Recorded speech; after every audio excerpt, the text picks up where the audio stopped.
Welcome to The Idea from Harvard Business Review. I'm Sarah Green. I'm here today with Doug Conant, who just stepped down as CEO of the Campbell Soup Company. Doug, thanks so much for coming in. Happy to be here. So you have a great story at Campbell's when you were there about turning around the employee engagement of that company. Tell us what happened there. Well, we were at the time, this was back in 2001, a very toxic culture where a lot of people had been let go, and we had a very low trust environment. When I first started, it was for every 2 people we had actively engaged in our company, we had 1 person who was looking for a job. So fundamentally, we had 14,000 people working and 6,000 people looking for jobs.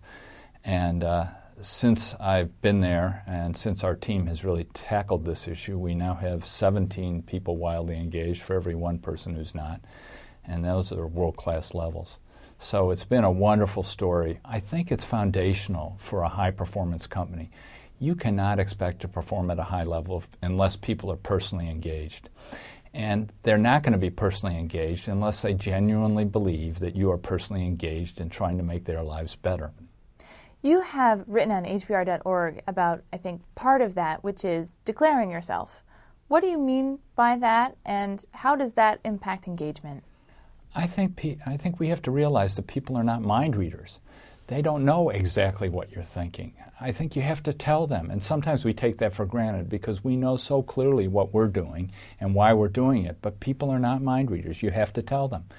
And by declaring yourself and saying, okay, we're going to emphasize employee engagement, we're committed to making this a place where you're personally attracted to working, by declaring that, you also hold yourself accountable to it. And so when you declare yourself, you raise the accountability and raise the expectations. That's half of it. The other half is you have to deliver. So you've got to be very careful because once you declare yourself, you have to deliver against that agenda.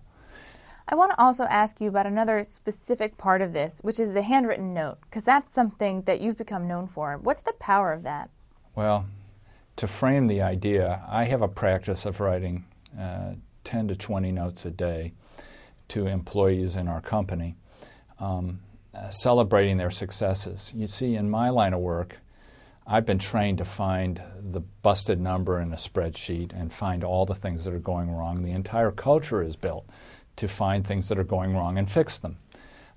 My observation is that most cultures really don't celebrate contributions of real significance like they can be celebrated.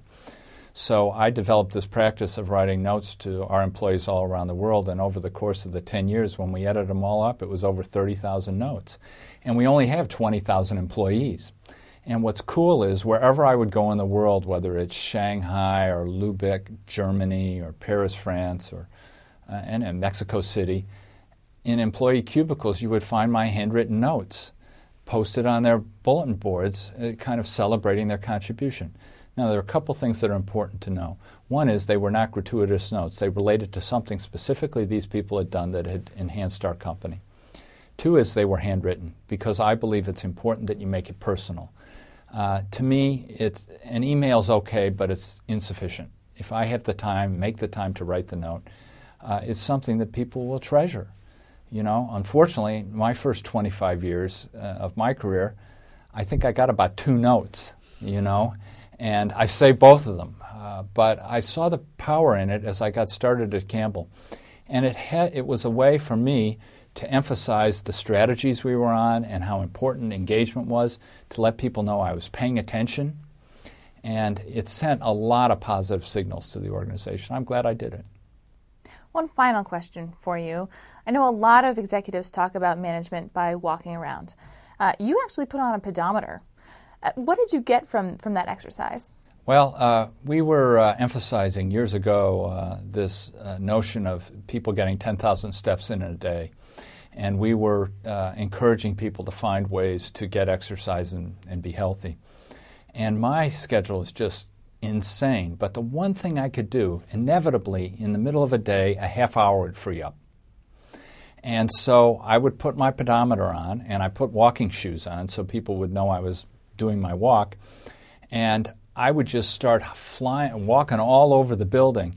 Every day it'd be a different half hour or an hour or maybe at the end of the day. But I was getting my 10,000 steps in, And I also had a chance to connect with people and celebrate some of their contributions and once again let them know I was paying attention, that I was all in. And I believe it sent a lot of positive signals, and I loved it. And I also got 10,000 steps in a day, so and I'm fitter for it. So it was a win-win-win all the way around. Well, Doug, I feel like we've barely scratched the surface, but that's unfortunately all the time we have. Thanks again for coming in. Thank you very much.